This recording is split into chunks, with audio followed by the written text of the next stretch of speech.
Assalamualaikum warahmatullahi wabarakatuh. Nah semuanya, bagaimana kabar kalian? Gimana liburannya? Menyenangkan nggak? Ngapain aja selama liburan? Oh, ya. Setelah liburan, kali ini kita kembali lagi bertemu untuk mempelajari mata pelajaran SKI. Sebelum kita mengawali pembelajaran hari ini, marilah kita awali dengan membaca lafaz basmalah. Bismillahirrahmanirrahim. Judul atau materi yang akan kita pelajari hari ini yaitu Sejarah Islam di Indonesia, yang tujuannya diharapkan kalian dapat memahami sejarah Islam di Indonesia itu seperti apa dan bisa menganalisis apa yang ada di dalamnya.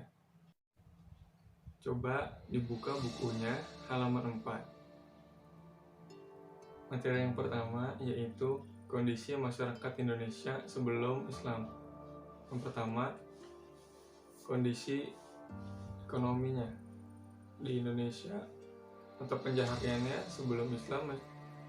Sudah banyak masyarakat yang bertani, menjadi nelayan, ataupun jadi pedagang, tergantung di mana dia tinggal.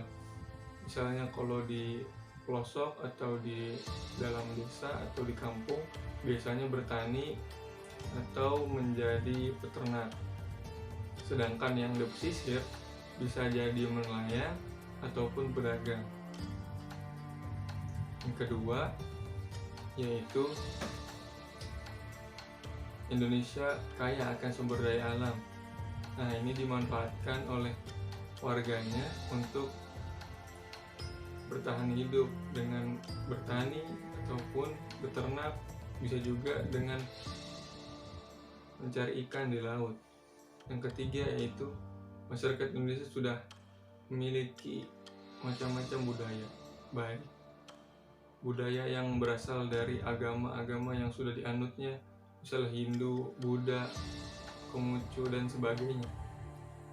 Itu banyak terdapat dalam monumen-monumen atau tempat-tempat bersejarah sebelum Islam datang ke Indonesia. Yang keempat, bangsa Indonesia sudah terdiri dari berbagai macam suku bangsa. Nah, itu berasal dari luar Indonesia, bahkan yang sudah tinggal di Indonesia selama ratusan tahun. Yang kelima, sudah ada pemerintahan di Indonesia dalam bentuk kerajaan yang saat itu berkuasa, yaitu Kerajaan Sriwijaya, hingga mencapai hampir sebagian Asia Tenggara dikuasai oleh Kerajaan Sriwijaya. Dan yang terakhir, masyarakat Indonesia sudah menganut agama. Nah, ini seperti yang sudah tadi dijelaskan, masyarakat Indonesia sudah menganut agama yang sudah dibawa oleh orang-orang terdahulu, agama Hindu, Buddha yang sudah dulu masuk ke Indonesia. Materi yang kedua itu teori-teori kapan sih masuknya Islam ke Indonesia. Itu teorinya ada 4. Yang pertama, teori Mekah, yaitu teori yang menjelaskan bahwa Islam dibawa dari bangsa Arab, yaitu Mesir, ataupun bangsa Arab itu sendiri melalui perdagangan ke Indonesia kurang lebih pada abad ke-7 Masehi. Teori Gujarat, teori India, ini kurang lebih pada abad ke-13.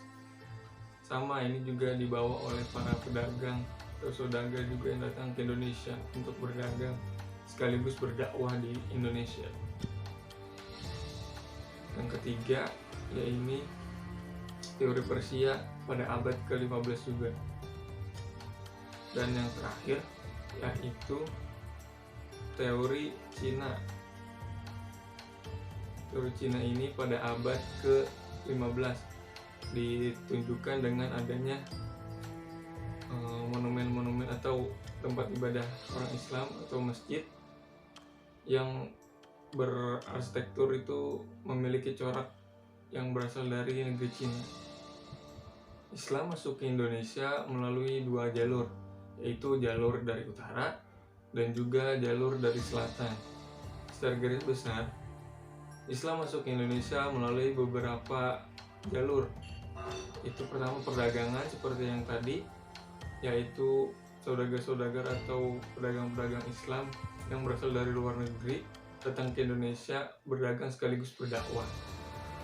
Kedua, perkawinan.